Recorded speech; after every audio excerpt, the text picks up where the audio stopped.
यह वीडियो जरा गौर से सुनिएगा।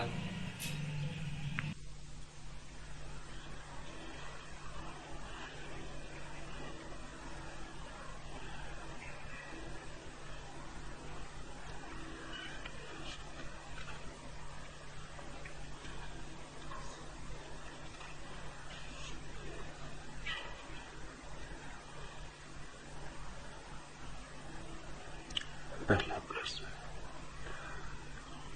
भगवान सत्येन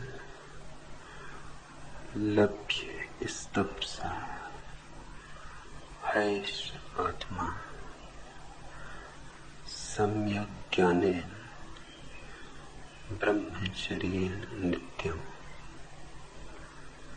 अन्तः शरीरे ज्योतिर्मयो हि शुभ्रो यं पश्यन्ति यतः क्षीण दोषः।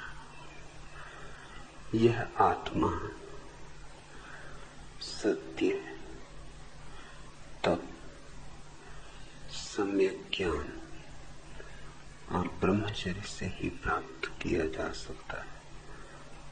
जिसे दोषहीन यति देखते हैं वह शुभ्र आत्मा इसी शरीर के अंदर वर्तमान है। भगवान मुंडकोपनिषद के सूत्र को हमारे लिए बोधगम्य बनाने की कृपा करें। शरणानंद।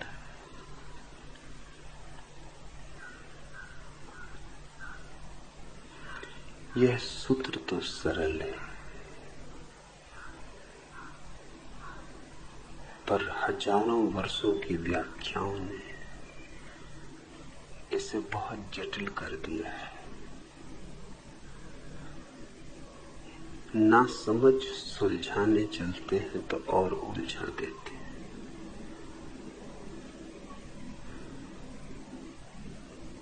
नीम हकीम से सावधान रहना जरूरी है। बीमारी इतनी खतरनाक नहीं जितना नीम हकीम खतरनाक सिद्ध हो सकता है। बीमारी का तो इलाज है, लेकिन नीम हकीम के चक्कर में पड़ जाओ तो इलाज नहीं। और नीम हकीमों से दुनिया भरी हुई।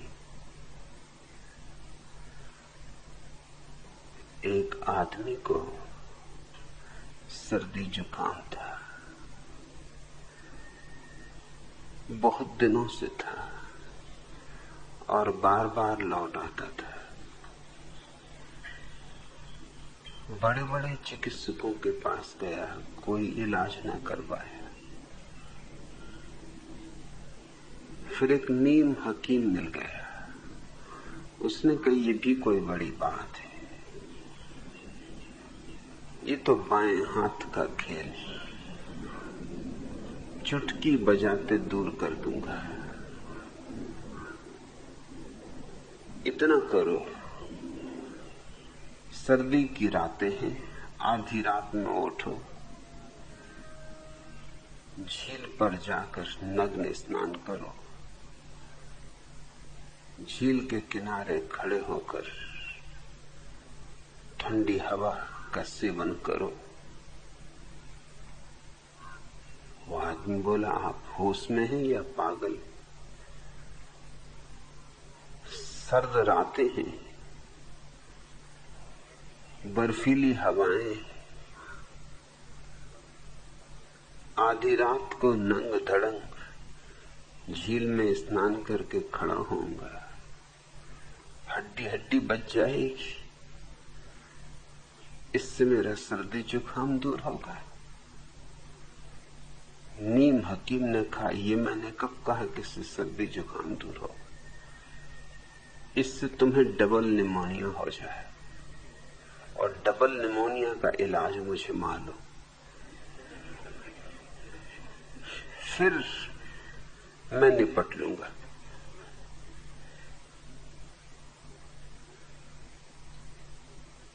इस दुनिया में जीवन जटिल न होता है अगर जीवन के व्याख्याकार तुम्हें न मिल गए होते। उन्होंने सर्दी जुकाम को डबल निमोनिया में बदल दिया है। यह सूत्र बिल्कुल सीधा साफ है,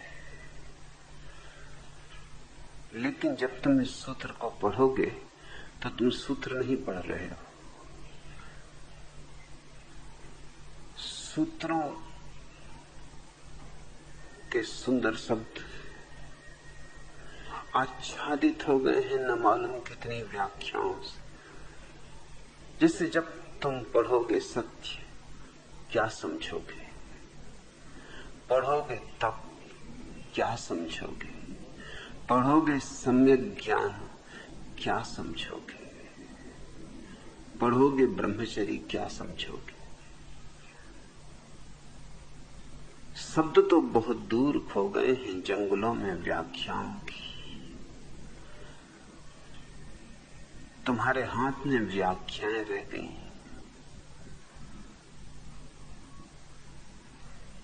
सत्य शब्द तुम्हें याद दिलाएगा शास्त्रों की, और शास्त्रों में सत्य नहीं, क्योंकि शब्दों में ही सत्य नहीं, सत्य है शून्य में। और तुमसे सदा कहा गया है कि सत्य बोलो।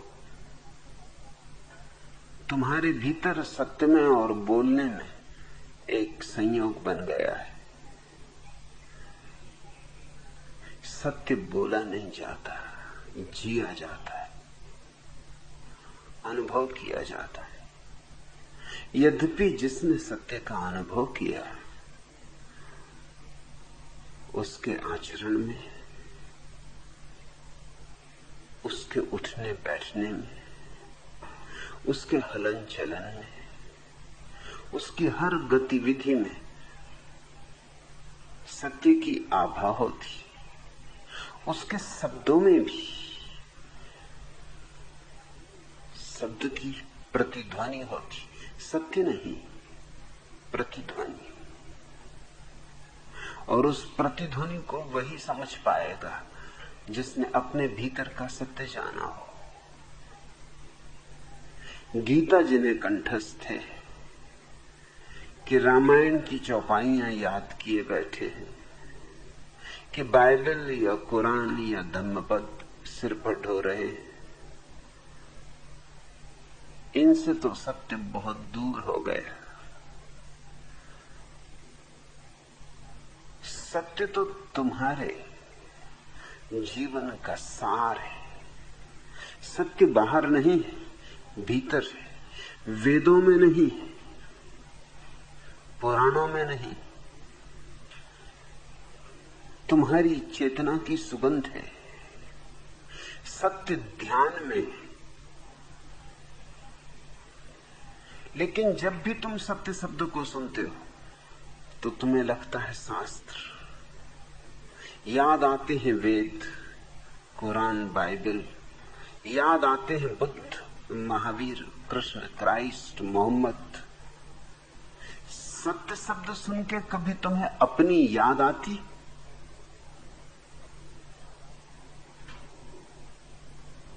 आनी वही चाहिए। न बुद्ध से सत्य मिलेगा, न कृष्ण से। सत्य मिलेगा तो अपने स्मरण से। मगर व्याख्याओं का घनघोर जंगल है। इतनी सदियां बीत गई हैं तुम्हें संस्कारित होते होते कि अब सीधी सादी बात भी बोध में नहीं आती, विकृत हो जाती, खंडित हो जाती, टूट फूट जाती, कुछ की कुछ हो जाती। सत्य है ध्यान की, शून्य की, निर्विचार की अनुभूति। उस अनुभूति में न विचार होते, न कल्पना होती, न तुम होते हो, क्योंकि तुम स्वयं भी एक कल्पना हो, एक विचार हो। अहंकार विचार की एक तरंग मात्र है, एक लहर। जहां सारी लहरें खो गई वहां अहंकार भी खो गया। सत्य है निरअहंकारिता की प्रतीति, उसका साक्षात्कार। लेकिन क्या ऐसा स्मरण आता है सत्य शब्द को पढ़ के? जब पढ़ोगे सत्येन लभ्य स्तप्सा है इस आत्मा, यह आत्मा सत्य है, तप है, सम्यक ज्ञान है, ब्रह्मचर्य है, तो क्या तुम्हारे मन में विचार उठते? तप से विचार उठता है। सिर के बल खड़े हुए लोग, उपवास करते हुए लोग, सूरज से आग बरस रही और वो अपने चारों तरफ धुनी रमाए बैठे हुए हैं।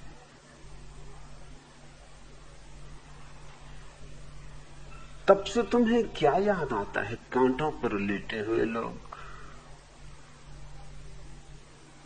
सर्दियों में बर्फीली नदियों में नग्न खड़े लोग, कि गर्मियों में जलती हुई रेत पर पालथी मारे हुए बैठे हुए लोग, जटाजूटधारी,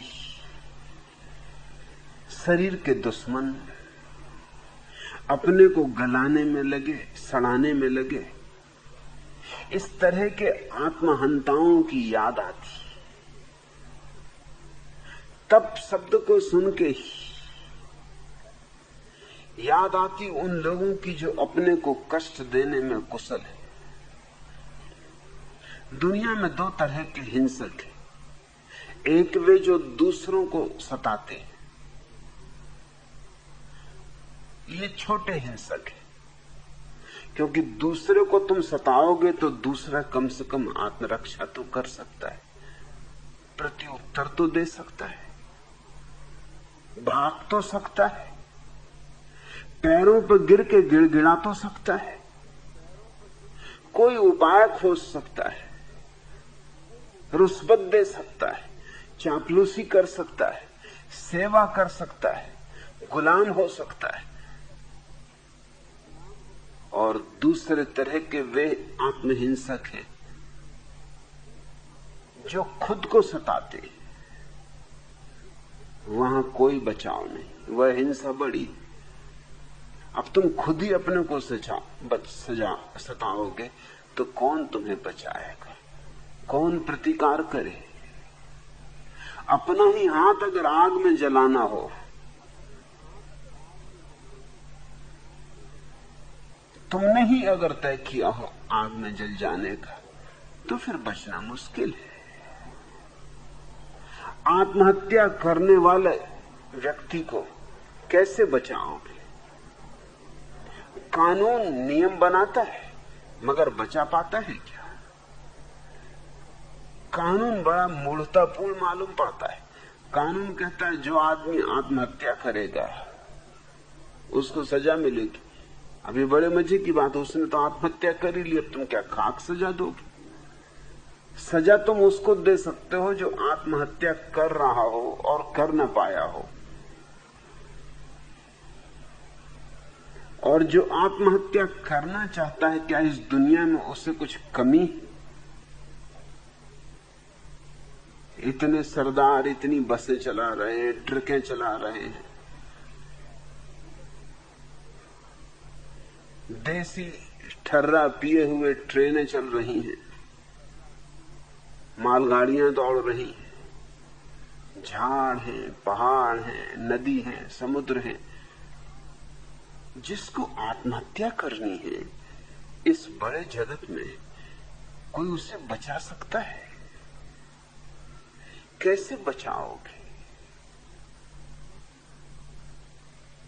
कोई नहीं बचा सकता।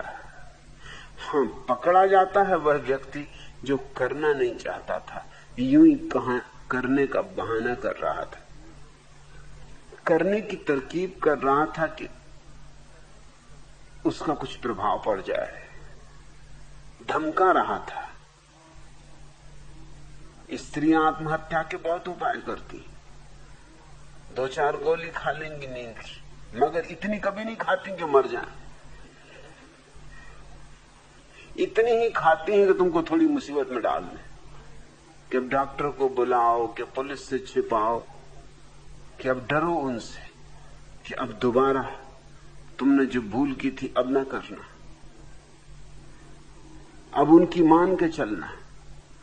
ये उनकी तरकीब है, ये गांधीवादी तरकीब है,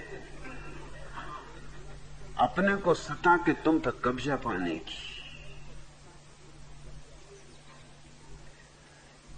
तब से तुम्हारे मन में क्या ख्याल उठता है, तब शब्द तुम्हारे भीतर कौन सी आकृतियां उभारता है। आत्मदमन, आत्मपीड़न, लेकिन तब से इसका कोई संबंध नहीं। तब का ठीक ठीक अर्थ इतना ही होता है कि जीवन में बहुत दुख है, इन दुखों को सहजता से, धैर्य से, संतोष से,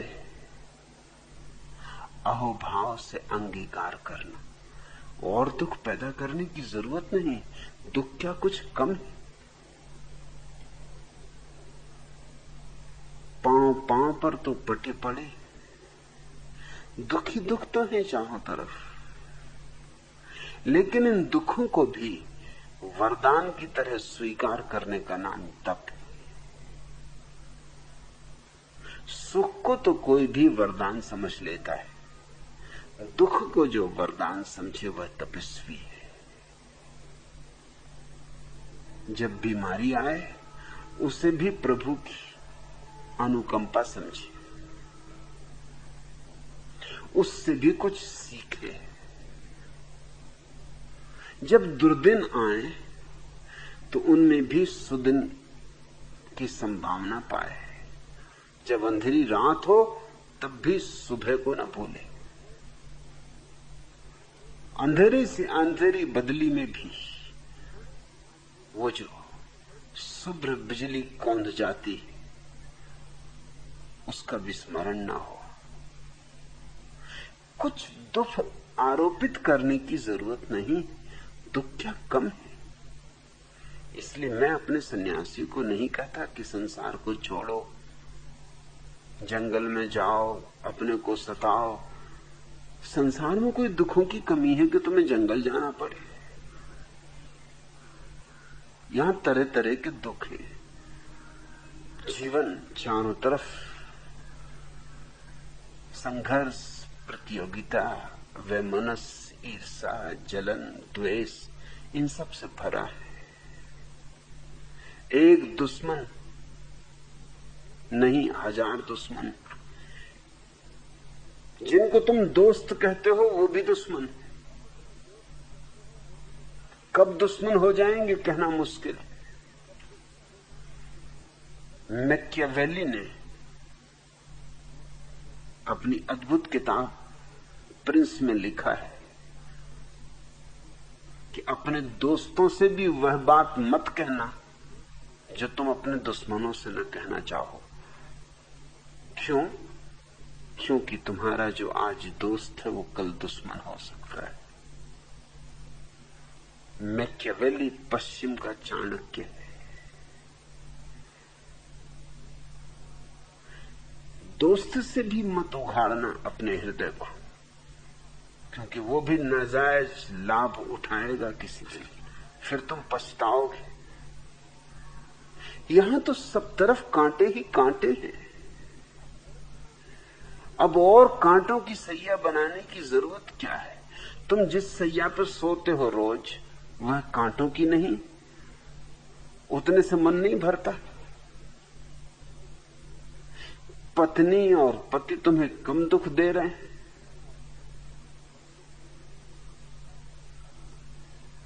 मैंने सुना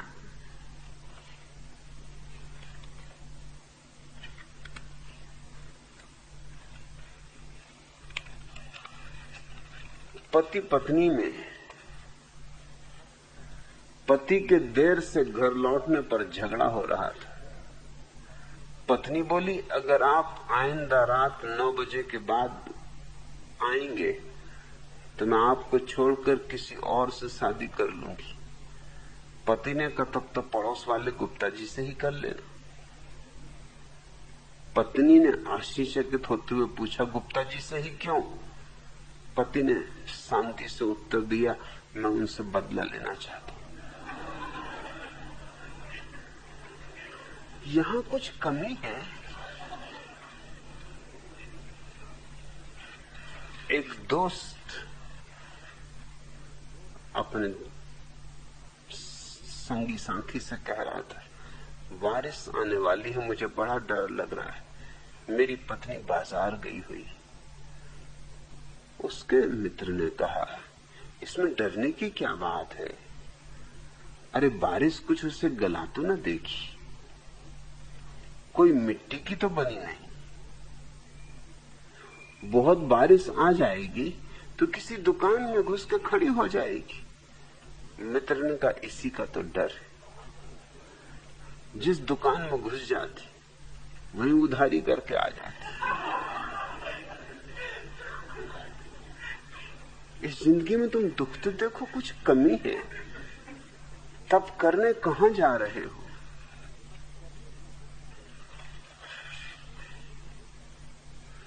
डॉक्टर चंदूलाल से कह रहे थे, चंदूलाल, यह कोई पुरानी बीमारी जो आपका सुख चैन नष्ट कर रही।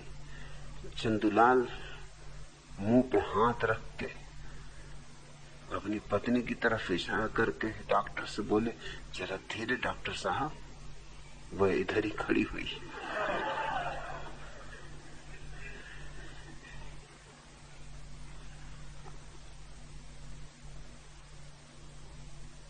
एक पुरुष और एक स्त्री पार्क में बैठे बहुत जोर जोर से बातें कर रहे थे। अचानक स्त्री उठी और पुरुष को एक चांटा मारकर गुस्से में वहां से चली गई।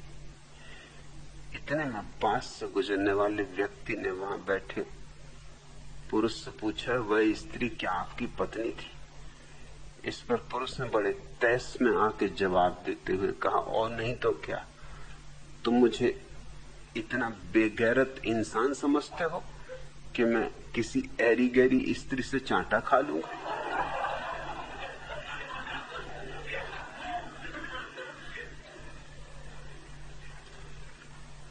कई वर्षों के बाद कॉलेज के 2 साथियों की मुलाकात हो गई और बातचीत का सिलसिला हुआ। कैसे रहे इतने वर्षों तक? कोई खास बात नहीं हुई। कॉलेज छोड़ने के फौरन बाद मैंने शादी कर ली थी। ये तो बड़ा अच्छा किया। नहीं, मेरी पत्नी बहुत लड़ाका थी। ओह, इससे जीवन जहर हो गया होगा। नहीं, इतना बुरा भी नहीं हुआ। दहेज में 5,000 रुपए मिले थे, उससे तो बड़ा फायदा हुआ होगा। नहीं, उस रकम से मैंने दुकान कर ली, लेकिन बिक्री ही नहीं होती थी, तब तो बड़ी मुसीबत रही होगी। नहीं, बुरा भी नहीं हुआ। युद्ध काल में दुकान बड़े भाव में बेच दी, 10,000 का नकद फायदा हो गया। यह बहुत अच्छा किया तुमने। नहीं, इतना अच्छा भी नहीं हुआ। उस रकम से मैंने एक मकान खरीद लिया और मकान में आग लग गई। यह तो बड़ी बदकिस्मती रही। नहीं, इतनी बदकिस्मती भी नहीं रही, मेरी पत्नी भी उसमें जल गई। यहां जिंदगी में क्या कमी है? तब का मेरी दृष्टि में एक ही अर्थ है, जीवन में कांटे भी हैं, फूल भी हैं। फूलों का स्वागत तो कोई भी कर लेता है, कांटों का भी जो स्वागत कर ले वह तपस्वी है। कुछ तुम्हें कांटे ईजाद करने की आवश्यकता नहीं। यहां दिन भी हैं और रातें भी। कुछ दिए बुझाने की तुम्हें जरूरत नहीं। दिन को तो स्वभावतः तुम प्रसन्न हो। रात का अंधेरा भी अंगीकार कर लो। परितोष का नाम तप है, संतोष का नाम तप है। तप आत्महिंसा नहीं है, अपने को सताना नहीं है। सताना तो हर हाल बुरा है, किसी को भी सताओ, तुम भी उसमें सम्मिलित हो। लेकिन जो भी जीवन में आ जाए, सुख हो कि दुख, सफलता हो कि विफलता, हार मिले कि जीत, तुम्हारे भीतर कोई अंतर ही ना पड़े, तुम अडिग अकंप बने रहो, यह तपस्या है। इसलिए तप के लिए किसी हिमालय की गुफा में बैठने की जरूरत नहीं, वह तो तप से भागना है। हिमालय की गुफा में क्या खाक तप होगा। जीवन चुनौती है प्रतिपल, और हर चुनौती छिप जाती है कटार की तरह। उसे फूल की तरह स्वीकार कर लेना तपस्या है। इसलिए ना तो सिर के बल खड़े हो, न धुनी रमाओ, न भभूत लगाओ, न जटाजूट बढ़ाओ, न उपवास से मरो। इस सब की कोई जरूरत नहीं है। परमात्मा ने जीवन में सुख और दुख को बिल्कुल समतुल बनाया है। जीवन में हर चीज समतुल है, नहीं तो अस्तित्व बिखर जाए। इसमें समतुलता होनी ही चाहिए। जितना सुख उतना दुख, जितने रात उतने दिन, जितनी सफलताएं उतनी असफलताएं, तुम दोनों को समभाव से ले सको तो तब।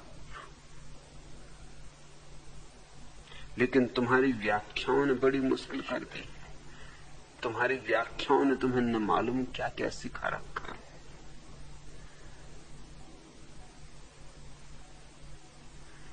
मेरे हिसाब से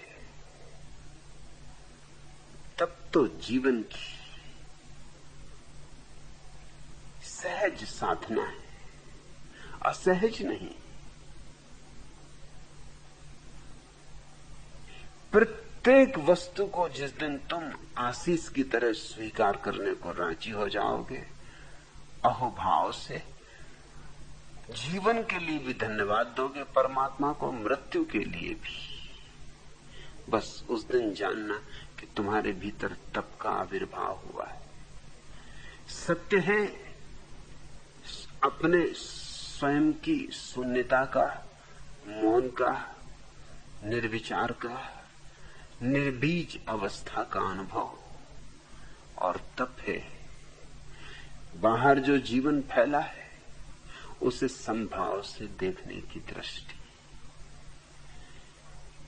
फिर तीसरा शब्द है सम्यक ज्ञान। यह शब्द यूं तो हिंदू शास्त्रों में पाया जाता है, मुंडकोपनिषद में है, बौद्ध शास्त्रों में पाया जाता है, जैन शास्त्रों में पाया जाता है। लेकिन जैनों ने इस शब्द पर अपनी आधारशिला रखी, उन्होंने इसे बहुमूल्य माना है। लेकिन अगर जैन पंडित से पूछोगे तो सम्यक ज्ञान का अर्थ होता है जो ज्ञान जैन शास्त्र में है, वो सम्यक ज्ञान। जो ज्ञान जैन शास्त्र में नहीं किसी और शास्त्र में है वो असम्यक ज्ञान। जैन शास्त्र शास्त्र, अजैन शास्त्र कुशास्त्र। जैन गुरु गुरु, अजैन गुरु कुगुरु।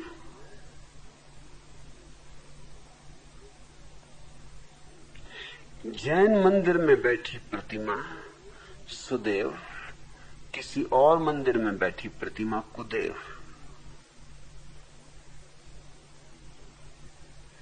इतने अद्भुत शब्द को, इतने प्यारे शब्द को ऐसा बिगाड़ा, ऐसा गंदा किया। सम्यक ज्ञान का अर्थ होता है ठीक ठीक जानना। सम्यक शब्द का अर्थ होता है ठीक, जैसा है वैसा जानना। एक ही शर्त पूरी करनी जरूरी है। जैन होना जरूरी नहीं, हिंदू या मुसलमान होना जरूरी नहीं, एक शर्त पूरी करनी जरूरी है। और उस शर्त में तुम बड़े चकित होगे। तुम्हें जैन होना, बौद्ध होना, हिंदू होना, मुसलमान होना छोड़ना होगा। अगर सम्यक ज्ञान को पाना है तो तुम्हें वे सारी धारणाएं छोड़ देनी होंगी जो तुम्हारे ज्ञान को सम्यक नहीं होने देती। जब तुम पहले से ही कोई धारणा लेके चलते हो तो तुम उसे कैसे देखोगे जो है? तुम तो वही देखोगे जो तुम देखना चाहते हो।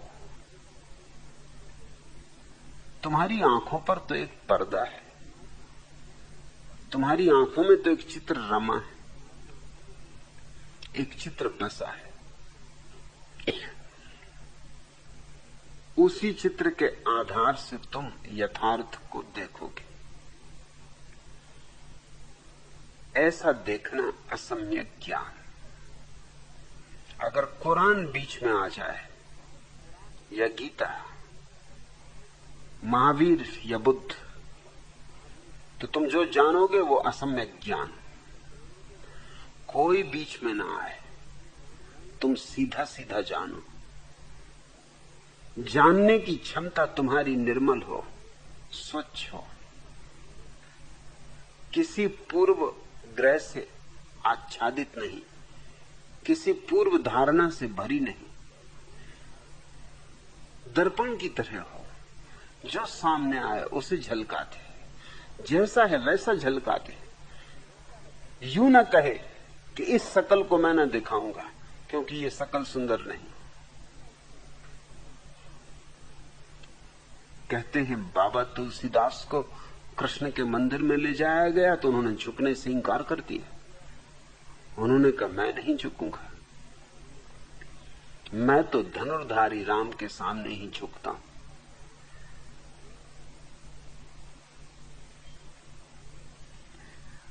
कहा उन्होंने कृष्ण से, तुलसी माथ तब नवे, शर्त लगा दी कि ये तुलसीदास का जो माथा है तब झुकेगा। धनुष बाण ले हाथ, जब हाथ में धनुष बाण लोगे तो ये माथा झुकेगा। इसमें छुपे हुए अहंकार को देखते, ये माथा भी सशर्त झुकेगा। पहले मेरी शर्त पूरी करो। तुम्हारे लिए नहीं झुकूंगा, मेरी शर्त पूरी होगी तो झुकूंगा। और मेरी शर्त है कि धनुष बाण हाथ लो। कृष्ण में क्या खराबी थी, बांसुरी में क्या बुराई थी? धनुष बाण से तो बेहतर ही, धनुष बाण से तो ज्यादा विकसित। धनुष बाण से तो बहुत प्यारी, मगर नहीं, अपनी धारणा है। और ये कुछ तुलसीदास का ही रोग नहीं, ये पीलिया सभी की आंखों पर छाया हुआ है। मैं छोटा था, जैन घर में मैं पैदा हुआ।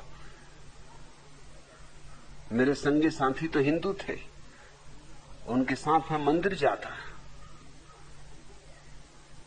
तो मेरे उम्र में बड़े जो जैन लड़के थे वो मुझसे कहते माथा मत झुकाना। ये अपने भगवान नहीं, ये हिंदू मंदिर है, ये कोई जैन मंदिर नहीं।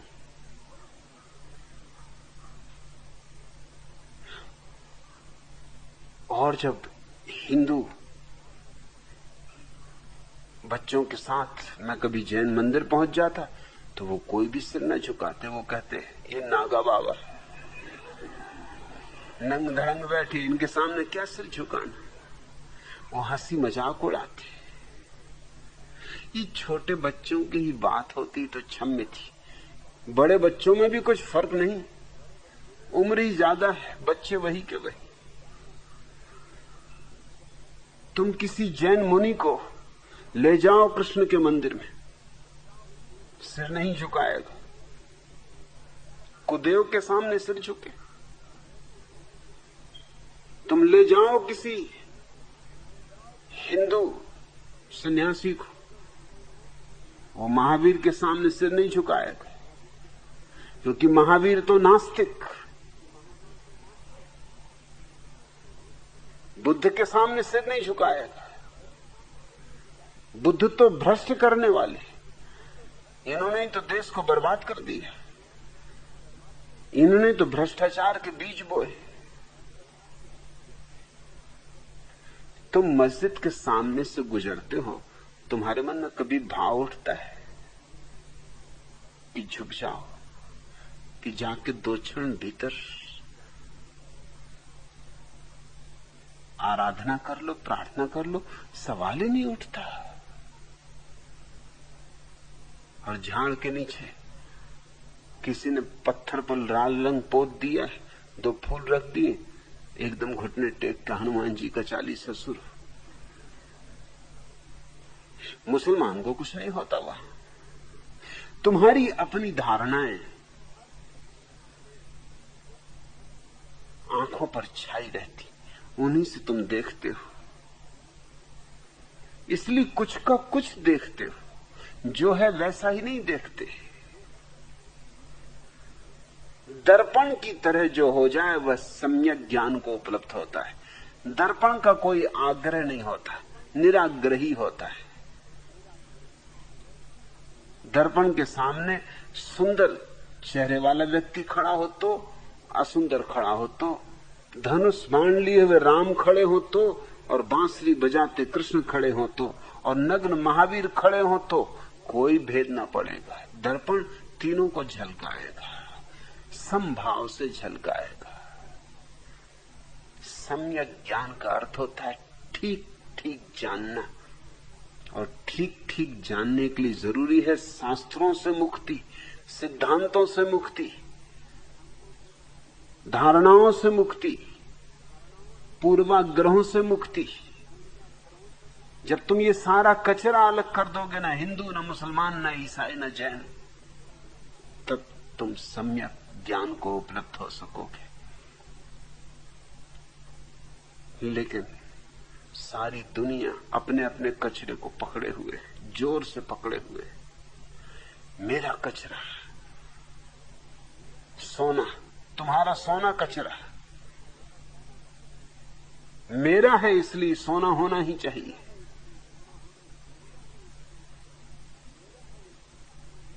सम्यक ज्ञान जैसा प्यारा शब्द अपनी सारी गरिमा खो दिया। और ब्रह्मचर्य से तुम क्या अर्थ लेते हो? जब ये शब्द तुम्हारे कान में पड़ता है तो तुम्हारे भीतर क्या अर्थ उमकते? तो ब्रह्मचर्य से तुम्हारी धारणाएं बड़ी अजीब है। मेरे एक मित्र थे लाला सुंदर लाल, उनके लिए ब्रह्मचर्य का अर्थ था लंगोट के पक्के। वही अधिकतर लोगों का अर्थ है, लंगोट के पक्के। कस के लंगोट बांधा तो ब्रह्मचर्य। तुम कितने कस के लंगोट बांध लो, इससे कुछ ब्रह्मचर्य नहीं हो जाएगा।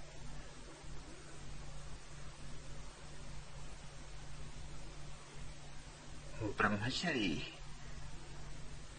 सिर्फ काम वासना का दमन नहीं,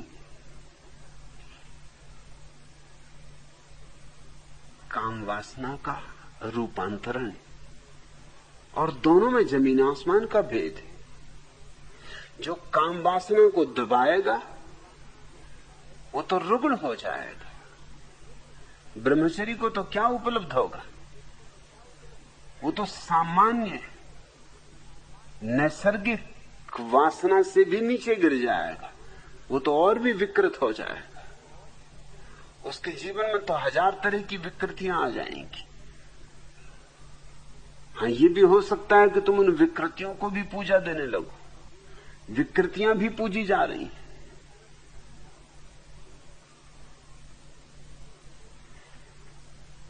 दबाया अगर तुमने अपनी काम वासना को, तो वो उभर के निकलेगी। हाँ, नए नए ढंग से निकलेगी कि तुम पहचान ना सको। नई शक्ल लेगी, नए वस्त्र पहनेगी और निकलेगी। अभी मोरारजी देसाई ने 4-6 दिन पहले ही एक वक्तव्य में कहा कि जब मैं प्रधानमंत्री था और कनाडा गया तो उनकी उम्र करीब 83 वर्ष थी। तब 83 वर्ष की उम्र में भी उनको कनाडा में देखने योग्य चीज क्या अनुभव में आई? वो था नाइट क्लब, जहां कैबरे नृत्य होता है। स्त्रियां अपने वस्त्र उघाड़ उघाड़ के फेंक देती, धीरे धीरे नग्न हो जाती।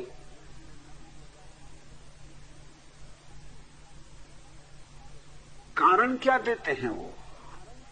कि मैं जानना चाहता था कि नाइट क्लब में होता क्या है, मगर जान के तुम्हें जरूरत क्या है? 83 वर्ष की उम्र में तुम्हें ये उत्सुकता क्या है कि वहां क्या होता है? होने तो इतनी बड़ी दुनिया है, इतनी चीजें हो रही। कनाडा में और कुछ नहीं हो रहा था, सिर्फ नाइट क्लब ही हो रहे थे। कनाडा में कुछ और देखने योग्य न लगा, नाइट क्लब, और वो भी चोरी से गए। चोरी से भी जाने योग्य लगा, क्योंकि पता चल जाए कि नाइट क्लब में गए, कैबरे नृत्य देखने गए तो बदनामी होगी। और मोरारजी देसाई तो महात्मा समझो, ऋषि मुनि,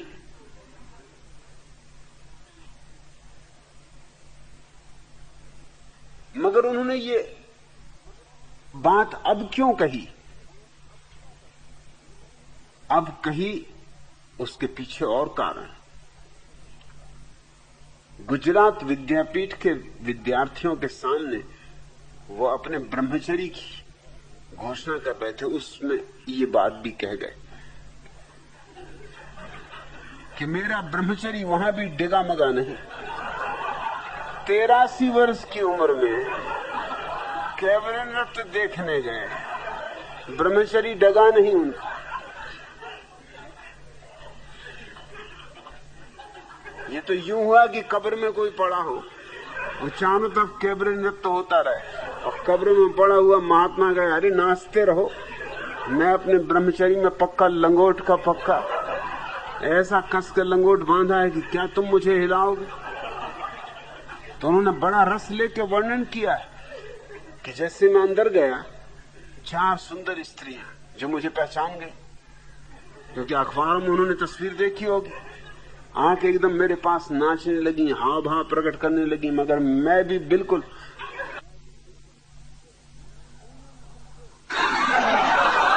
संयम साधे, नियंत्रण किए, अडिग खड़ा रहा। अब ये संयम साधना और ये अडिग खड़े होना और ये नियंत्रण को बनाए रखना, ये सब किस बात का सबूत है? अभी भी वही सब रोग भीतर छाए हुए, अभी भी कहीं कुछ भेद नहीं पड़ा। नहीं तो नियंत्रण की भी क्या जरूरत थी? ये इतना संयम बांधने की भी क्या जरूरत थी? अरे नाचती थी तो नाचने देना था, बैठते और प्रसन्न होते। अगर नाच अच्छा था तो प्रशंसा करनी थी। या कम से कम कुछ न बनता तो थोड़ा नाचते।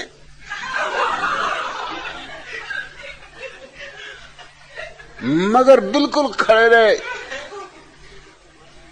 अपने को संभाले हुए कि कहीं पैर फिसल न जाए।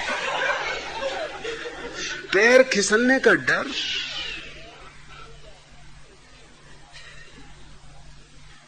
ये विकृतियां हैं। फिर आदमी विकृतियों से निकलता है। मुल्ला नसरुद्दीन ने अपने बेटे से फजलू से कहा कि देख, गांव में एक गंदी फिल्म लगी हुई, अश्लील, कभी देखने मत जाना, ऐसे गंदे स्थान पर कभी जाना ही मत, जाएगा तो बहुत पछताएगा। फिर फजलू मुझसे कह रहा था कि मैं गया और बहुत पछताया, पिताजी ने ठीक कहा था कि बहुत पछताएगा। मैंने कहा हुआ क्या?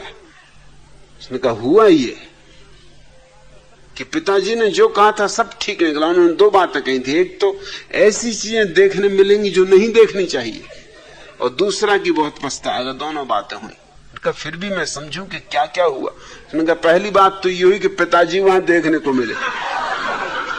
उन्होंने कहा था कि ऐसी चीजें देखने मिलेंगी जो नहीं देखनी चाहिए, और दूसरा मुझे देखते ही उन्होंने पिटाई की कि तू यहां क्यों आया। सो बहुत पछताया भी। हालांकि पिटते हुए मैंने इतना जरूर पिताजी से पूछा कि आप क्यों यहां आए, तो उन्होंने कहा मैं तुझे देखने आया कि कहीं फजलू गया तो नहीं है। क्या क्या मजे दुनिया में चलते हैं। फजलू को देखने गए थे फिल्म में बैठे हुए।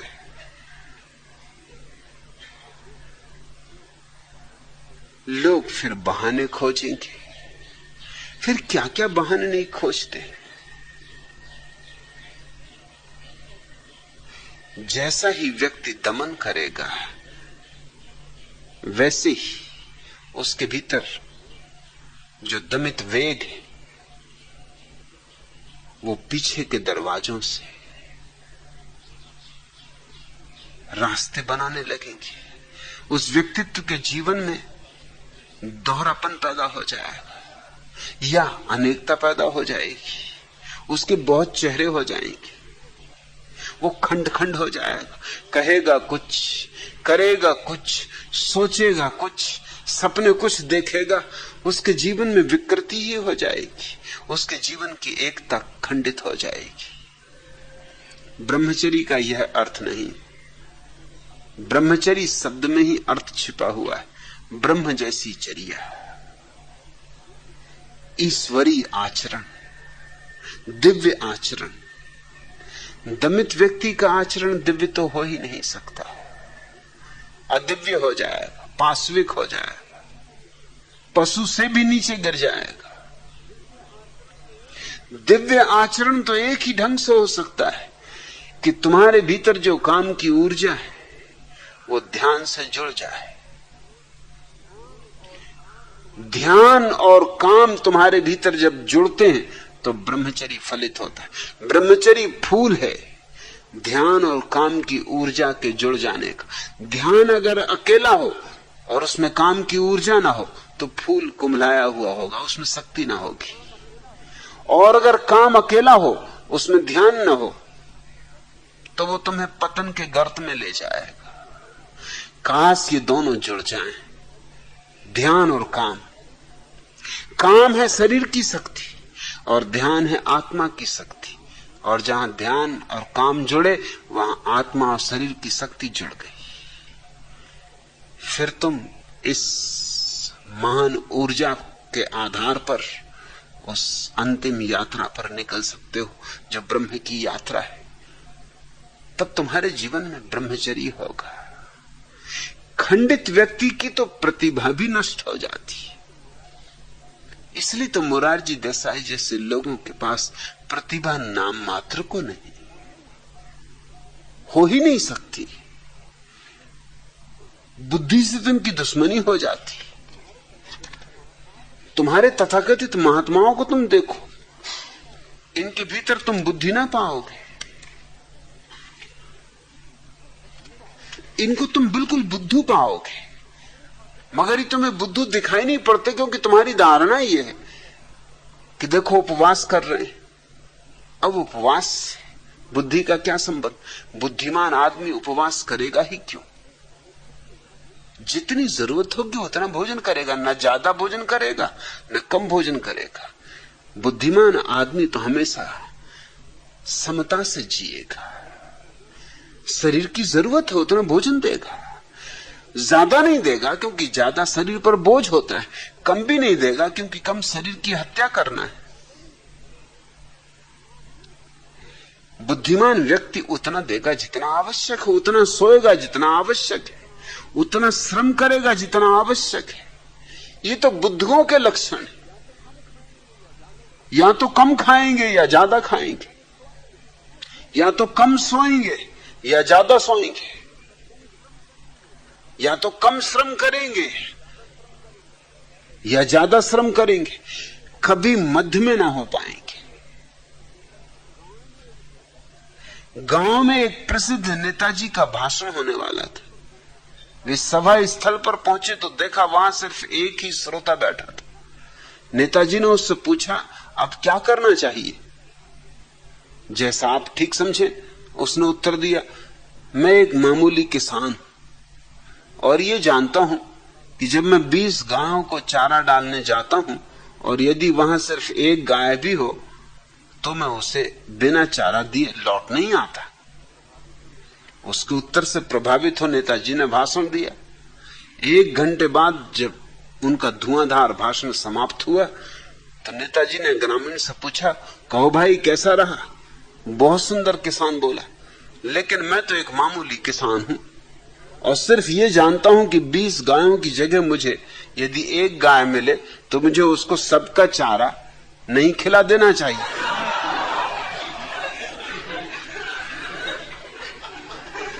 और आपने यही किया कि गाय तो एक और 20 गायों का चारा मुझ गरीब को खिला दिए। बस भागी भागी तभी तरह की कब भागूं, मगर अकेला हूं, भाग भी नहीं सकता। अब आपकी आंखें भी मुझी पे गड़ी हुई। कई बहाने खोजे मगर कोई बहाना हाथ ना आए। अच्छा भी ना लगे कि अब अकेले आदमी मैं ही भाग जाऊं तो फिर भाषण कैसे चलेगा और नेताजी क्या सोचेंगे, बुरा इनके मन को ना लग जाए। मगर इतना कहता हूं कि आगे जरा ख्याल रखें, जब गाय एक हो तो 20 गाय का घास उसके सामने ना डालें।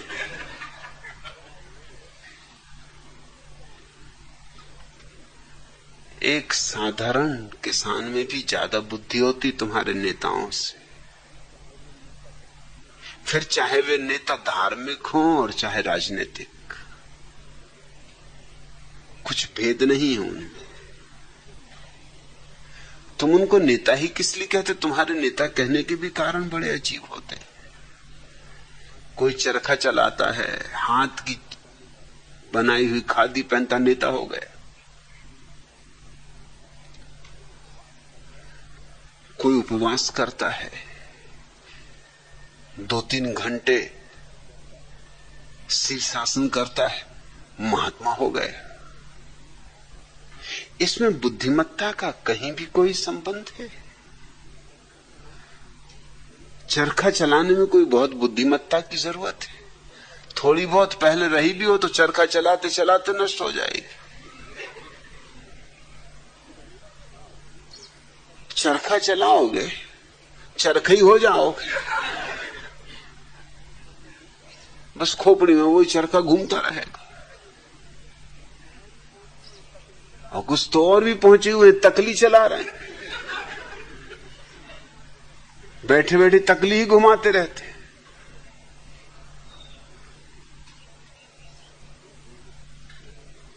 तुम जिनको धार्मिक कहते हो, जिनको तुम महात्मा कहते हो, कभी सोचो भी इनके भीतर कहीं भी कोई प्रतिभा का लक्षण दिखाई पड़ता है? कोई मेधा दिखाई पड़ती है? और अगर मेधा ही ना हो तो ब्रह्मचर्य नहीं है, ये समझ लेना। क्योंकि ब्रह्मचर्य का और क्या सबूत हो सकता है? सबसे बड़ा सबूत होगा प्रतिभा की अभिव्यक्ति, प्रतिभा के हजार फूल खिल जाना, प्रतिभा के कमल खुल जाना, प्रतिभा की सुगंध उड़ जाना। उनके कृत्य में भी प्रतिभा होगी। उनके उठने बैठने में, चलने फिरने में भी।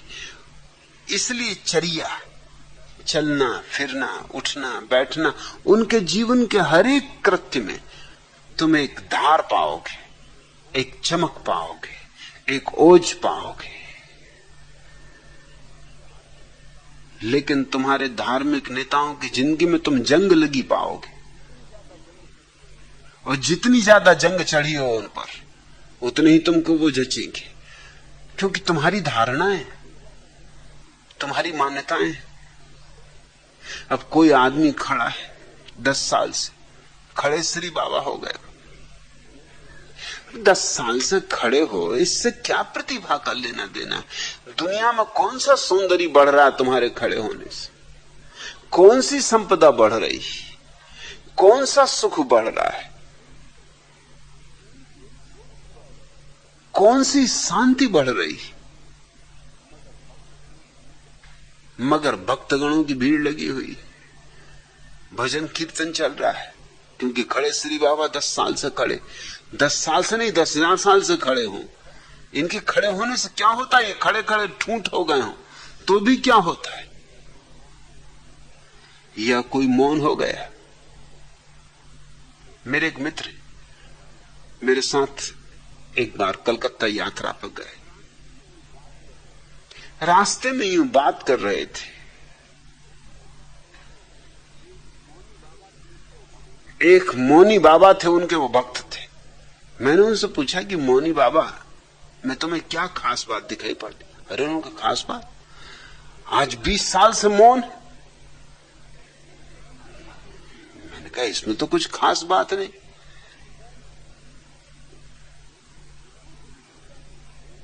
मौन होने से क्या होना है? मौन होने से उनकी प्रतिभा में क्या निखार आ गया है? मौन होने से उनके जीवन में कौन से दिए जल गए?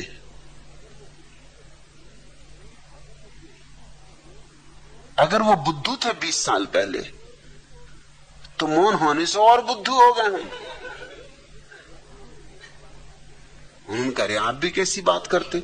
अगर वो बुद्धू होते तो इतने लोग उनको कैसे पूछते? कोई मैं अकेले ही पूछता हूं, कितने लोग पूछते? अब मैंने कहा ये दूसरी बात तुम उठा रहे हो। उन दूसरों से मैं पूछूंगा तो वो कहेंगे कि कितने लोग पूछते, उसमें तुम्हारी गिनती करेंगे। तो तुम दूसरों को देख के पूछ रहे हो। मैंने कहा तुम एक काम करो, मेरे साथ तुम कलकत्ता चल ही रहे हो, तुम 3 दिन मौन रह जाओ और मैं देखो तुम्हारी पूजा करवा दूंगा। उनका आप क्या कहते, मेरी कौन पूजा करे? मुझ में कुछ है ही नहीं। मैंने कहा तुम चुप तो रहो, 3 दिन चुप रहना, और पूरा भी नहीं कहता। रात जब सब चले जाएं दरवाजा बंद करके, तुम्हें जो भी मुझसे कहना हो कह लेना, क्योंकि दिन भर रुके रहोगे, घबरा जाओगे।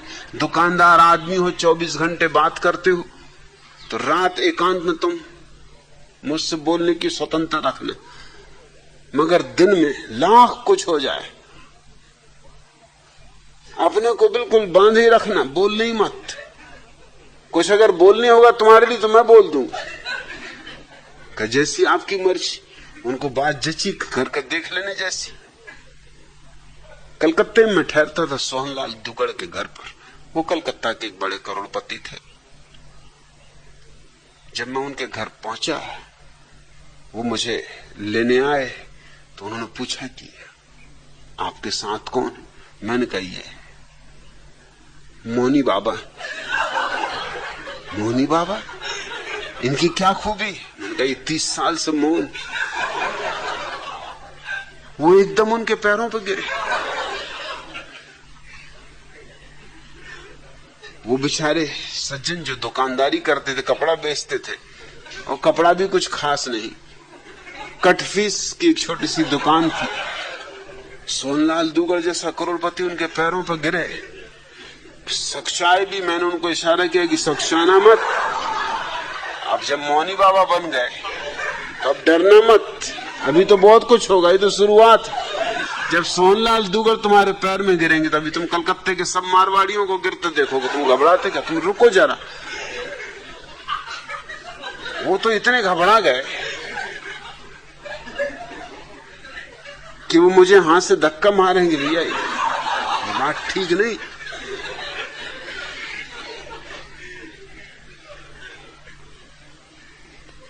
घर पहुंचे सोनलाल ने जल्दी से अपनी पत्नी को बुलाया कि मौनी बाबा।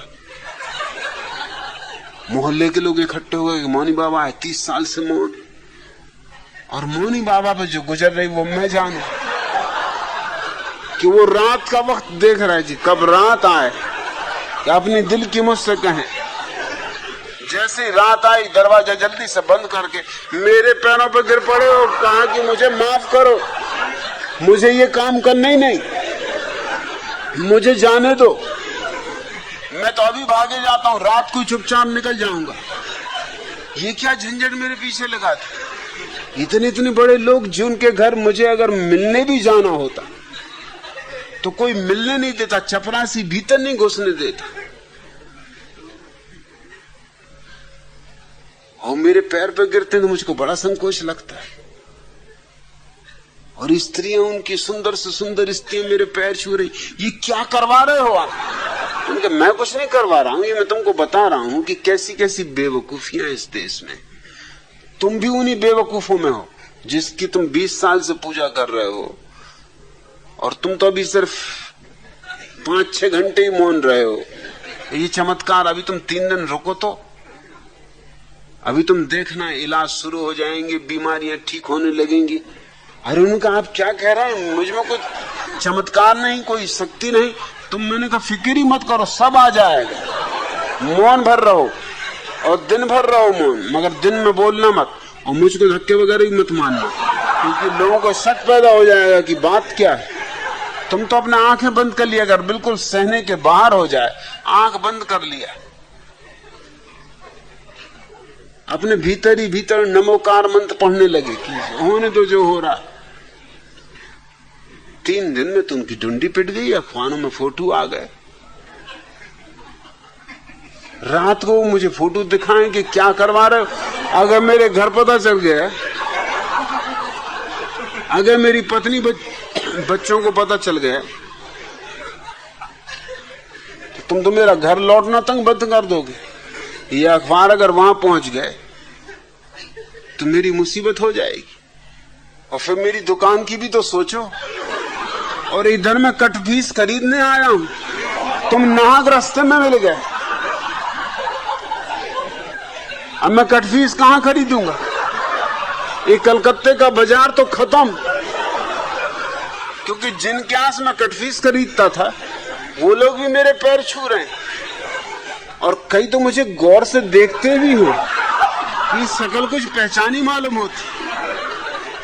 1-2 आदमियों ने प्रश्न भी किया कि 30 साल से मौन है, इस शकल कुछ पहचानी मालूम होती। मैंने कहा देखा होगा किसी पिछले जन्म में। अरे जन्म जन्म का नाता है। उन्होंने कहा ये बात ठीक, ये कोई साधारण साधक है जो जन्मों से साधना कर रहे हैं। कई बार तुम मिले होगे पिछले जन्मों, इसलिए शक्ल पहचानी लगती। कहा लगती तो पहचानी सी शक्ल, मतलब कहीं देखा है। और ऐसा भी नहीं लगता कि पिछले जन्म में देखा, इसी जन्म में देखा है। मैंने कहा ये बड़े पहुंचे हुए पुरुष हैं, एक ही साथ कई नगरों में एक साथ प्रकट हो जाते। वो मुझे हुद्दे मारे कि मत ऐसी बातें कहो।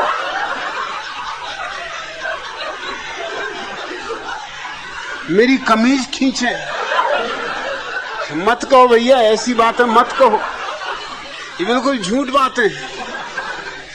मगर लोग मान रहे। मिठाइयां आने लगी, फल आने लगे, और रात मुझको कहें कि क्या करवा रहे, इतनी मिठाइयां फल में कहां ले जाऊं? तुम ले जाना, घर बाल बच्चों को मोहल्ले में बंटवा देना। स्टेशन पर जब उनको लोग छोड़ने आए, कटफीस तो वो खरीद ही नहीं पाए, क्योंकि अब कहां कटफीस खरीदे? कोई देख ले कटफीस खरीदता कि मौनी बाबा कटफीस खरीद रहे। रास्ते भर मुझ पे नाराज रहे कि और सब तो ठीक, मगर कलकत्ते का बाजार खराब करवा दिया। अब मैं कलकत्ता कभी न जा सकूंगा। मैंने उसका तुम घबराओ मत, तुम एक काम करो, दाढ़ी बढ़ा लो। अगली बार जब कलकत्ता जाओ दाढ़ी मूछ बढ़ा के चले जाना। हाँ, उनका ये बात जस्ती। मैंने कहा फिर वो लोग कहेंगे कि देखा है, कहीं तो कहना है देखना वगैरह तो चलता रहता है। कई लोगों की शक्लें एक जैसी होती हैं, और ना हो तो मैं साथ आ जाऊं। उन्होंने नहीं, आपके तो साथ आने की कोई जरूरत ही नहीं। आपके साथ तो मैं कभी कहीं जाऊंगा नहीं। अगर ट्रेन में मुझे पता भी चल गया कि आप सफर कर रहे हो तो उस ट्रेन से उतर जाऊंगा। और मेरे पैर पकड़ के कहने लगे इतना कृपा करो कि ट्रेन में किसी को खबर ना हो। मतलब ये ट्रेन के लोग तो जबलपुर भी जाएंगे मेरे साथ ही, अगर वहां तक खबर पहुंच गई तो सब चौपट समझो। मेरी पत्नी मुझे मुश्किल में डाल देगी कि तुमसे किसने कहा था कि तुम मौनी बाबा बनो, और तुम कहां से 30 साल मौनी बाबा रहे। 3 दिन के लिए घर से गए और 30 साल मौनी बाबा हो गए। फिर दोबारा जब मैं कलकत्ता जाता था तो लोग उनकी जरूर पूछते थे कि मौनी बाबा नहीं आए, कब आएंगे। मैंने कहा आएंगे, जरूर आएंगे। उनको स्वागत सत्कार ज्यादा पसंद नहीं। वो बहुत नाराज हो गए कलकत्ते से, इतना हूम धड़ाक उनको बिल्कुल पसंद नहीं। वो सीधे साधे आदमी मौन एकांतवास करते।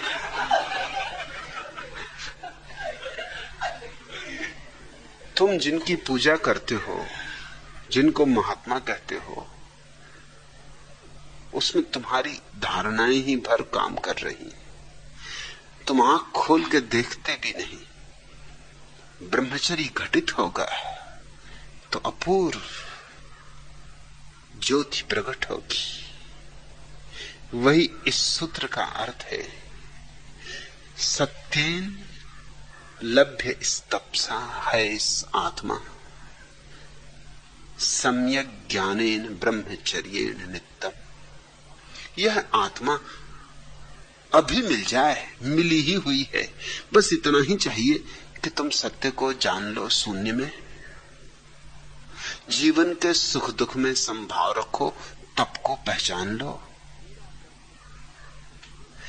कूड़ा करकट उधार ज्ञान हटा दो, ताकि जो जैसा है उसे वैसा ही देख सको, सम्यक ज्ञान फलित हो।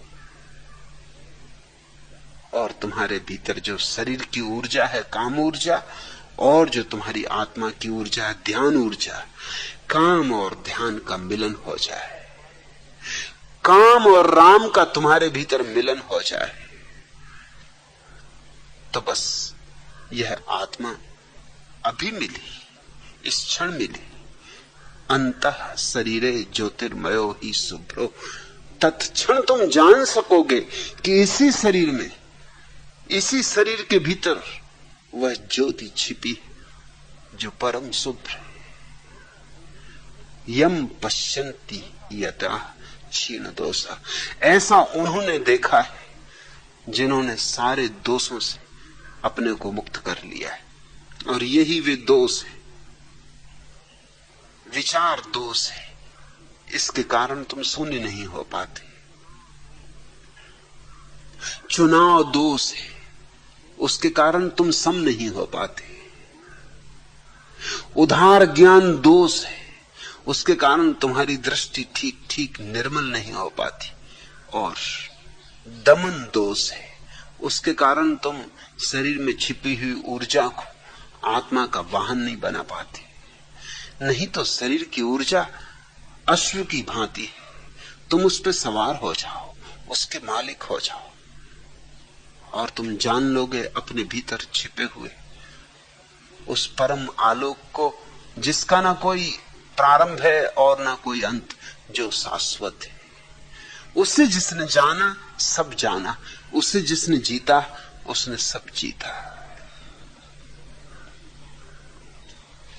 दूसरा प्रश्न, भगवान आपने तो कहा कि आचार्य तुलसी एंड कंपनी की चोरी चपाटी को क्षमा कर दें, लेकिन चोरी क्षमा भी कर दें, सीना जोरी नहीं सही जाती। आपके ही विचार चुराते हैं और फिर आपका ही विरोध भी क्यों करते। विनय तीर्थ। मेरे विचार चुराएंगे तो मेरा विरोध करना ही होगा। इसमें विरोध नहीं है दोनों बातों में। ये दोनों बातें एक ही तर्क का अंग है। अगर मेरे विचार चुराते हैं तो उन्हें मेरा विरोध करना ही होगा, ताकि ये पता ना चल सके कि मेरे विचार चुराते। अगर मेरा विरोध ना करें तो तत्क्षण पता चल जाएगा कि मेरे विचार चुराए गए। अगर मेरा समर्थन करें तब तो तत्क्षण ही जाहिर हो जाएगी बात कि सब उधार पूंजी। मैं माना तुम्हारी तकलीफ कि कैसे क्षमा कर दें, लेकिन कोई और उपाय भी तो नहीं। विचार की चोरी को रोका नहीं जा सकता। और ये चोर नए नहीं, ये सदियों से चल रही चोरी। जो वो सदा से करते रहे वही वो मेरे साथ करेंगे, वही वो सबके साथ कर रहे। और इस देश के तो तुम शास्त्रों को उठा के देखो, तुम बड़े चकित हो जाओगे। वही सूत्र एक शास्त्र में मिलेंगे, वही सूत्र सैकड़ों शास्त्रों में मिल जाएंगे। तो जरूर चोरी चलती रही है, सदियों से चलती रही है। यह हमारे जीवन का अंग हो गई।